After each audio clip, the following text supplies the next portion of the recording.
चांगलेच आक्रमक झालेले आहेत आणि सरकारच्या विरोधात घोषणाबाजी केली जाते। एकंदरीत आपण ही दोनही दृश्य पाहू शकतोय। ही दोनही दृश्य या क्षणाला अतिशय महत्त्वाची आहेत। एकीकडे आपण पाहतोय राहुल गांधी, प्रियंका गांधी, अखिलेश यादव यांना पोलिसांनी ताब्यात घेतले आणि त्यामुळे कार्यकर्ते आक्रमक झालेले आहेत। तर दुसरीकडे मंदिर मार्ग पोलीस ठाण्यामध्ये सोनिया गांधी आता पोहोचलेल्या आहे। मात्र बराच वेळ त्यांना पोलीस ठाण्याच्या समाजवादी पक्षाचे कार्यकर्ते असतील, सोबतच काँग्रेसचे कार्यकर्ते हेही या ठिकाणी पोहोचलेले आहेत। पोलिसांकडनं खरं तर खूप मोठा बंदोबस्त जो आहे तो तैनात केला गेलेला आहे। आपण बघू शकतो दिल्ली पोलिसांच्या जवानांकडनं पूर्ण बॅरिगेटिंग या परिसराला केली गेलेली आहे आणि पोलिसांकडनं खबरदारी घेतली जाते की जे समाजवादी पक्षाचे कार्यकर्ते समोरच्या बाजूने येत आहेत त्यांना या ठिकाणी आतमध्ये येऊ न देण्याचा प्रयत्न खरं तर दिल्ली पोलिसांकडनं केला जातोय। पण कार्यकर्त्यांची संख्या खूप मोठ्या संख्येने आहे। अशा पद्धतीचे हे सगळं चित्र आहे। पूर्ण बस ही समाजवादी पक्षाच्या कार्यकर्त्यांनी भरल्याचं आपल्याला बघायला मिळतंय। दृश्यांच्या माध्यमातून मी दाखवण्याचा प्रयत्न करतो। छत्रपती स्टेडियमच्या समोरचं आहे। काही कार्यकर्ते टपावरती बसलेले आहेत। घोषणाबाजी खूप मोठ्या प्रमाणावरती केली जाते कारण समाजवादी पक्षाचे अध्यक्ष अखिलेश यादव यांनाही जे 7 लोक कल्याण मार्ग जे पंतप्रधानांचं निवासस्थान आहे त्या ठिकाणी आंदोलन करण्याच्या नंतर पोलिसांनी ताब्यात घेतलेलं होतं। त्यांनाही याच ठिकाणी पोलीस घेऊन आलेले आहेत आणि म्हणून कार्यकर्त्यांकडनं खूप घोषणाबाजी जी आहे ती या ठिकाणी केली जाते। छत्रसाल स्टेडियमच्या समोर खरं तर बॅरिगेटिंग पोलिसांकडनं केली गेलेली आहे पण आंदोलनकारांकडनं ही बॅरिगेटिंग हटवण्याचा प्रयत्न केला जातोय। बघतोय आपण आंदोलकांची संख्या खरं तर खूप मोठ्या संख्येनं आहे।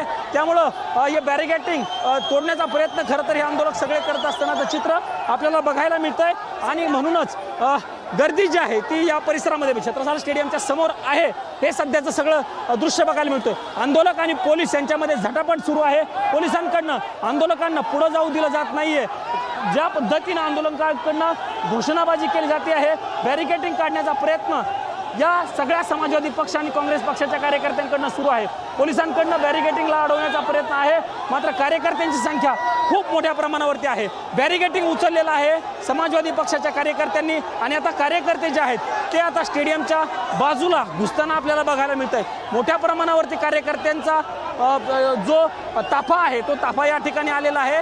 राहुल गांधी असतील, अखिलेश यादव यांच्यासह काही प्रमुख खासदार खरं तर या छत्रसाल स्टेडियममध्ये ठेवलेले आहेत त्यांना आतमध्ये। त्याच छत्रसाल स्टेडियमच्या समोर गेट नंबर 4 वरची ही सगळी मी दृश्य दाखवतोय।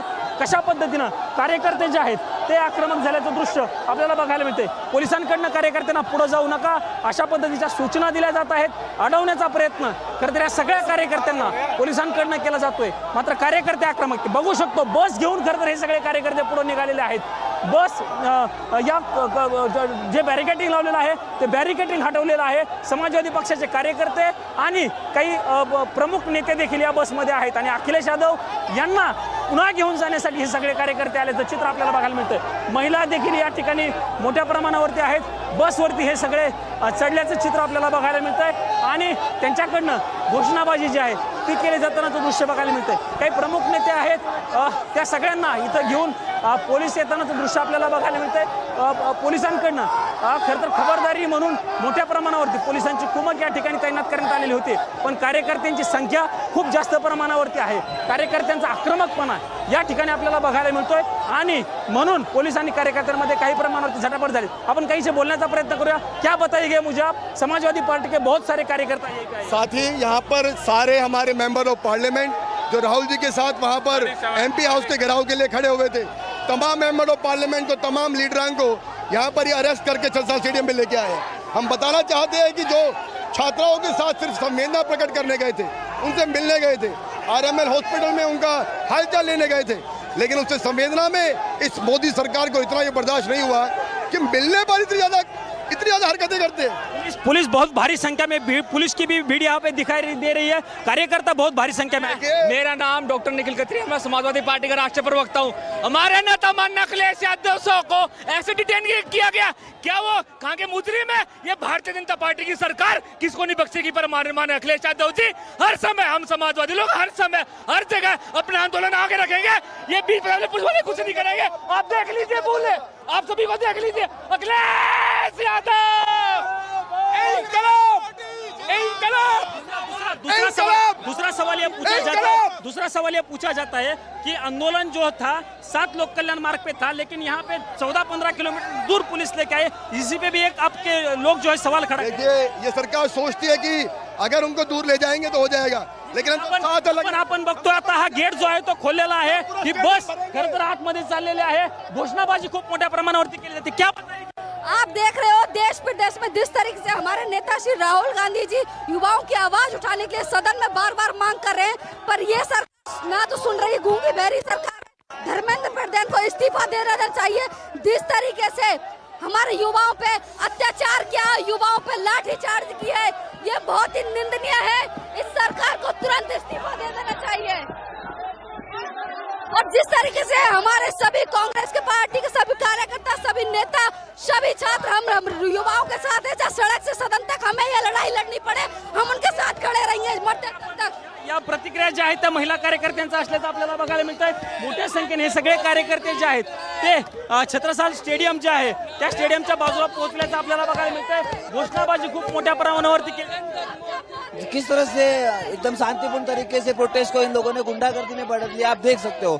ये साफ तौर पे लोकतंत्र की हत्या जो राहुल गांधी 2014 से बोलते आ रहे हैं, और आप हत्या देख सकते हो किस तरीके से दिल्ली पुलिस ने कल भी छात्रों पर लाठियां बरसाई। कई तर ही बस जी आहे ती आतमध्ये घेऊन जाण्याचा प्रयत्न खरं तर या आंदोलकांकडनं केला जातोय। आतमध्ये घेऊन जाणार आहेत आणि अखिलेश यादव असतील किंवा राहुल गांधी असतील यांना खरं तर पोलिसांनी सोडलं पाहिजे, अशा पद्धतीची सगळी भूमिका या कार्यकर्त्यांची असल्याचं बघायला मिळतंय। फक्त बसेसमध्येच नाही तर वरती टपावरती देखील खूप मोठ्या प्रमाणावरती कार्यकर्ते आहेत आणि त्यांच्याकडनं घोषणाबाजी जी आहे ती केली जातानाचं चित्र बघायला मिळतंय। आप कहां से आए हो? अलीगढ़ से। अलीगढ़ से।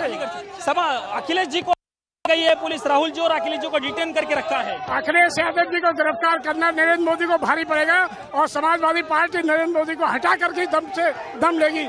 समाजवादी पार्टी छात्रों के और बच्चों के साथ अन्याय नहीं होने देगी। हम देख रहे हैं पुलिस उनको यहाँ लेके आने के बावजूद बहुत भारी संख्या में कार्यकर्ता जो है वो यहाँ पे इकट्ठे हो गए। सिर्फ राहुल गांधी और अखिलेश जी को यहाँ लेके आए, अलग अलग नेताओं को अलग अलग पुलिस स्टेशन। अखिलेश यादव जी देश के नेता हैं, भारतीय जनता पार्टी नरेंद्र मोदी की सरकार को हटा कर हम लोग दम देंगे और छात्रों के जीवन को सुरक्षित करेंगे। ये सरकार हर स्तर पर भ्रष्ट हो चुकी है। आपण जर बघितलं तर या सगळ्या कार्यकर्त्यांच्या भावना आहेत। घोषणाबाजी खूप मोठ्या प्रमाणावरती या सगळ्या कार्यकर्त्यांकडून दिली जात आहे। क्या बताइए कि आप कहां से आए हो? हम मेरठ से आए हुए हैं, मेरठ से। नितिन गर्ग नाम है मेरा, समाजवादी पार्टी से हूँ। देश का एक एक कार्यकर्ता समर्पित है अखिलेश यादव के लिए। अच्छा, बहुत भारी संख्या में समाजवादी पार्टी के लोग जो है उत्तर प्रदेश से दिल्ली में आए हुए आज दिखाई दे रहे हैं। बड़ी संख्या में आए हुए लोग, और यदि गिरफ्तारी के बाद इन्हें छोड़ा नहीं गया तो और ज्यादा प्रदर्शन होगा, पूरे जिले में होगा, पूरे उत्तर प्रदेश में होगा। आपकी भूमिका क्या है अभी? आपकी अगली भूमिका क्या है? अगला स्टेप क्या होगा? अगली तो हमारे माननीय राष्ट्रीय अध्यक्ष जी तय करेंगे। यदि उन्होंने